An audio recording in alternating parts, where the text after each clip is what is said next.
use of energy-efficient information. What it does also lead me into more broadly is a discussion on where we sit in the world at large. You have just recently Australia signing a Korean free trade agreement, and in that particular agreement, energy features large. You look at energy and mineral products, which accounted for approximately 80% of the value of Australia's merchandise exports to Korea. And while many Australian minerals and energy exports to Korea enter duty-free, it has applied tariffs for up to 8% on a range of priority resource products and tariffs of up to 13% on manufactured products. All of this tells me where the energy efficiency opportunities are there in the globe. Even Korea itself has passed legislation setting up a national emissions trading scheme. So on this side, the Labor Party is the party of jobs, investment and growth. We've consistently been the party that has supported economic growth underpinned by a responsible social safety net. We believe in growth combined with fairness. We've been champions of free and open trade that serves the national interest. As a party, we have perused deals for the benefit of Australian industry that suit the current and future economic times. We believe and have delivered outcomes for Australia that fully recognise our strengths and positions in the world. We are the party of APEC, the party of the G20, the party of gaining a seat at the UN Security Council. We have a strong track record over the last 30 years of advocating for trade liberalisation, and that record has delivered economic growth, created more competitive industries and benefited Australia's consumers and workers. We're committed to an open global trading system because reducing global trading barriers and expanding trade is a pathway to high skills, high wage future for Australians. What concerns me most about this legislation and this position that the opposition have adopted, of course, is that they're not the party of those things. And it turns to, and you can see that come out in the recent Joint Standing Committee on Treaties, which reviewed the free trade agreement between the Government of Australia and the Government of the Republic of Korea. And as that report stated, the Republic of Korea is Australia's third largest export market, our fourth largest trading partner and a growing investment partner. In agriculture, resources and services, Korea is a significant export market for Australian industry. Our two-way trade is valued at over $30.5 billion in the last financial year. Particularly, that free trade agreement covers beef, sugar, dairy, wheat, wine and horticulture. Combined, these sectors employ 20,000 workers.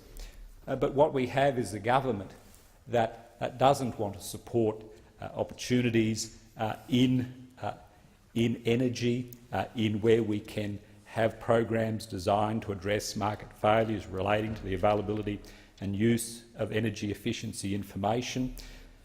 We have, on the other hand, former Labor governments that commenced negotiations with Korea for a free trade agreement. The Abbott government finalised those negotiations earlier this year.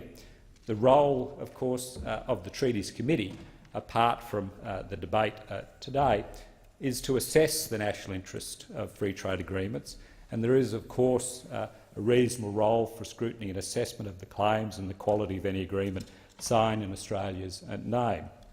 That is the role of the Treaties Committee, and it's the work that this report did.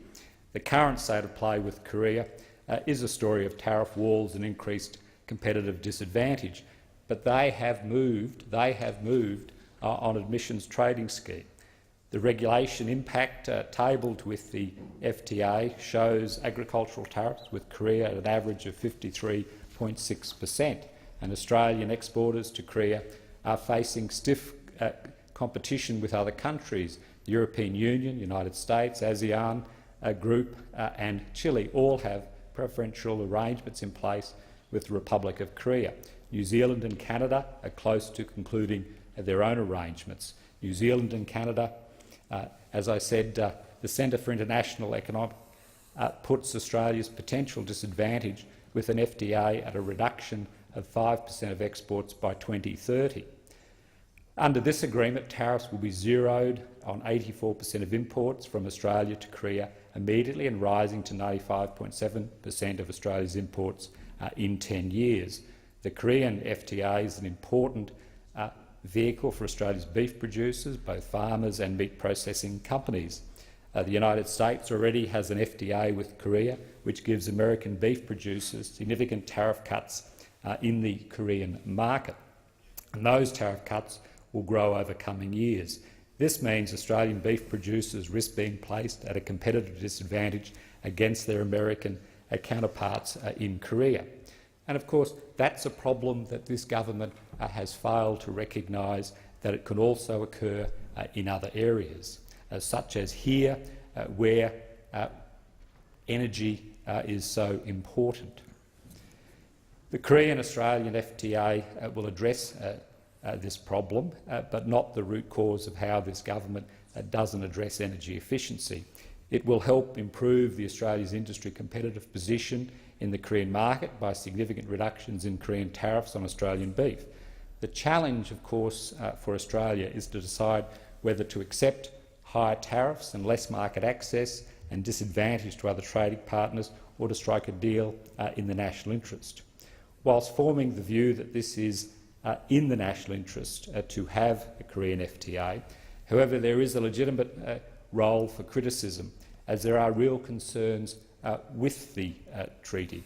It is appropriate for these concerns to be ventilated and weighed against national interest. Labor does have concerns about the quality of the Korean-Australian Free Trade Agreement, which the Abbott government has delivered.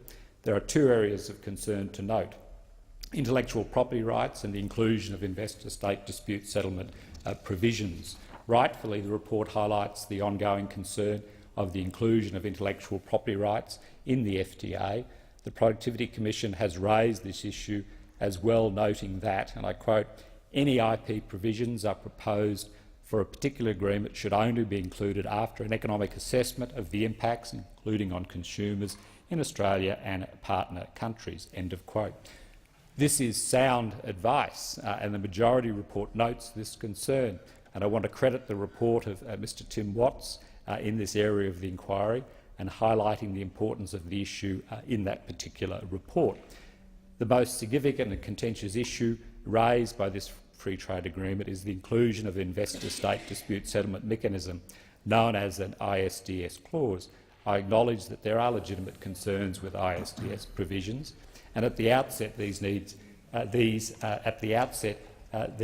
to be taken in context. In short, the ISDS isn't new. As a nation, we've had 28 such provisions with other economies. More than 3,000 international investment agreements include ISDS provisions. Safeguards unique to the Korean FTA are in the agreement, and I welcome them.